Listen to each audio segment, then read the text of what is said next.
Who here can relate to being a part of every woman's story today? Some universal themes, aren't there?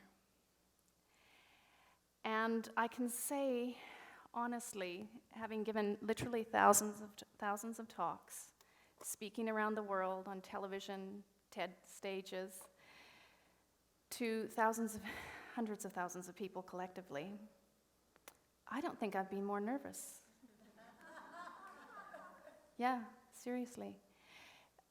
Something really incredibly powerful is being developed here, and I was going to end my talk with this, but I can't not forget to ask everyone to just stand up and give Charlene a standing ovation.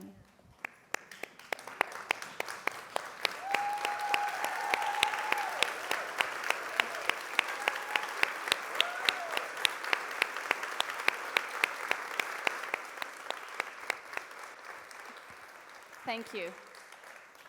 Please sit down. I've got limited time. Okay.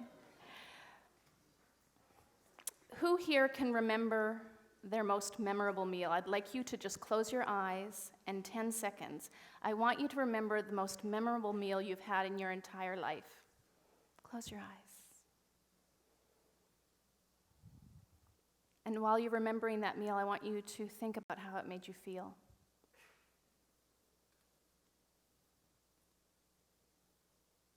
The food, the people you shared it with. There might have been some incredible tomatoes. Okay. I'd like you to open your eyes now and tell me, did you get your protein ratios right? Was there enough vitamin C? Okay.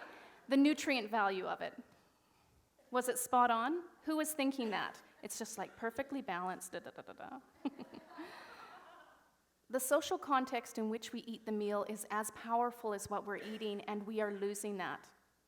The dining table, which was once a place where we convened to have conversation, share, have meaning, is now, I don't know about you, but for single girls, sometimes over the sink, right?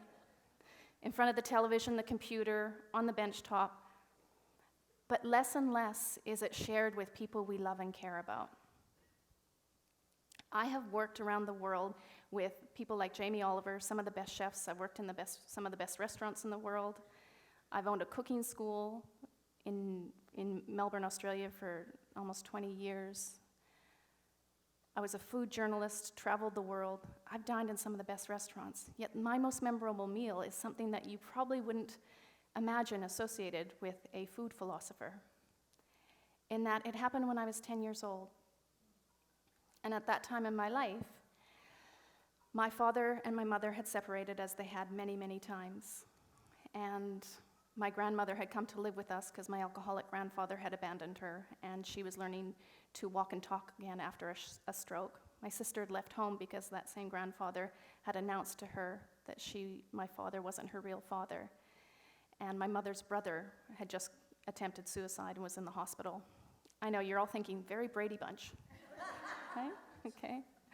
So needless to say, there was a lot of stuff going on there, and it wasn't the most stressful time, I can assure you, in our life. And my mother was quite a character. She held us together. And at this time, the meal was incredibly tense. We were eating catelli spaghetti with that horrible tinned bolognese sauce, you know, the meat sauce where you could taste the tin. Yeah, love that. The iceberg lettuce with the Kraft dressing, and the garlic bread. Wonder bread spread with margarine and drizzled with garlic salt. Very nice. Okay. So, very tense moment at the table. My sister, who was a real prude and was incredibly embarrassed by my mom's vivacious, lively, and often embarrassing way of being, sat across from the table, and my brother sat beside her, and my mom was beside me, and my grandmother was at the end of the table. And all of a sudden, their eyes locked, my sister and my mother. And I never would have expected this in a million years, but they started to, without a word, race and have a contest eating their pasta. And my grandmother's looking at this and she's going, oh boy, oh boy. And at one point, as the race was going on, and my brother and I were like, do we laugh? Because we don't, what's going on, right? My mother throws down her fork and picks up the spaghetti with her hands and starts eating it with her hand, right? And my sister, without saying a word, throws down her fork and starts eating it with her hand. And then my mother gets both hands into it, and she's shoving spaghetti, and spaghetti's going everywhere. My sister's doing the same, and my grandmother's going, oh boy, oh boy. It's amazing how not a word has to be exchanged for a meal to be transformative. In that moment, we realized that we weren't broken, at least for that moment. We weren't alone, that what we did have actually meant something. We could actually get through this together. The most memorable meals we have are not about the protein, vitamins, macro, micronutrients, the phytochemicals, although that is important. I'd much rather have a greasy bowl of noodles with people who are kind, positive, loving, and upbuilding than to have the most gourmet, nutritiously prepared meal with people who are angry, depressed, and negative. Imagine the power, though, of having something that's nourishing, energizing, and protective, that tastes delicious, and sharing it with people that you love and care about. Conversing, and that conversation can be as simple as thank you. Bless the hands that have gone together to make this meal from the ground up. What did you do at school today? Honey, how was work today? Or even as simple as, whose turn is it to do the dishes? There's something really powerful when we break bread with one another, even if it's gluten-free. Although, I still have yet to find something that's not a why bother. It's like a decaf soy latte, kind of, that's a why bother to me, as a food philosopher. When you think of something that's delicious versus a diet, when you think of, when I'm at a dinner party and I introduce myself as a nutritionist, I see the blood drain from people's face. And if it's a special occasion, it's like, how in the hell did I end up sitting beside the nutritionist, right? Right? Yeah. But when I introduce myself as a food philosopher, defenses go down. Curiosity comes up. You see, in the last 200 years, we have moved the act of eating from something that actually nourished, energized, and protected us mentally, emotionally, spiritually, and physically, to a physical thought act. And when we stopped integrating the process of eating into a mind, body, heart experience, we got all messed up around our food. We got seriously messed up. And the diet industry is capitalizing on this. The food industry is capitalizing on us. And the antidote is not another diet. It's been proven that diets have a 95% failure rate. Imagine trying to run your business with a 95% failure rate, and yet people still keep coming back. It's kind of like going to the casino and expecting to make your income from it. 5% of people win. And because the diet mentality is not natural, it doesn't actually integrate the act of eating, which is a mental, emotional, spiritual, and physical experience. And when we bring that kind of food and those kinds of conversations to the table, it literally is transformative.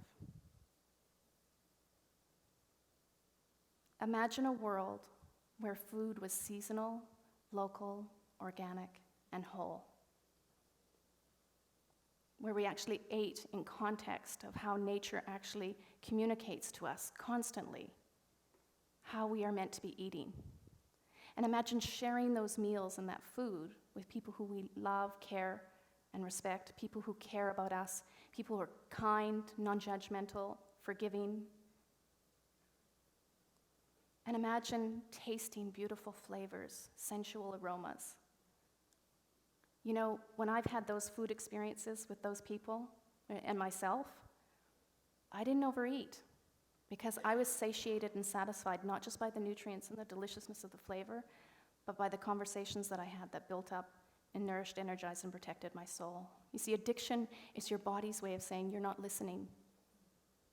Your life is saying, you're not listening to your soul. And that's never going to be found in a diet product. You cannot find your soul in a low-fat, no-fat, fake fat, no sugar, low sugar, fake sugar product ever.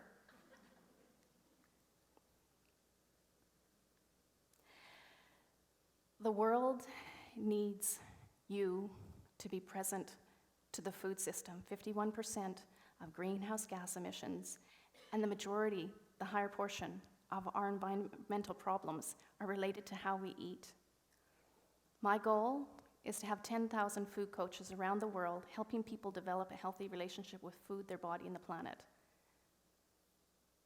We are all invested in this. We all eat. I've worked with CEOs, celebrities, billionaires, people who are elevated in our society.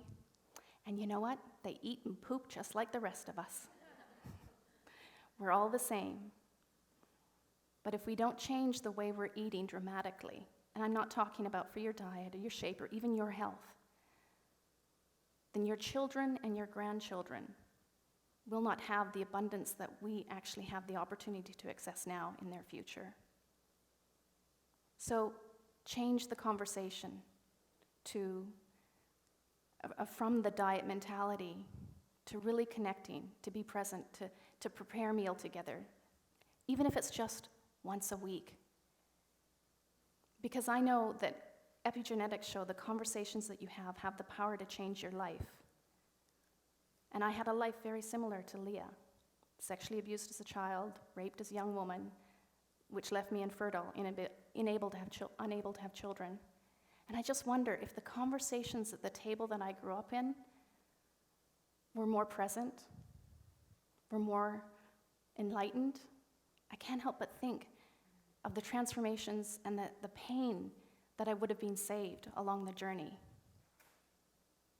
When you eat meals with people who you love, care, and respect, and you eat food that is enlightened, it's real, it has intelligence in it, it has the power to transform your life. It has the power to transform the lives of the people that you share the meals with. And it literally has the power to transform this planet. Thank you.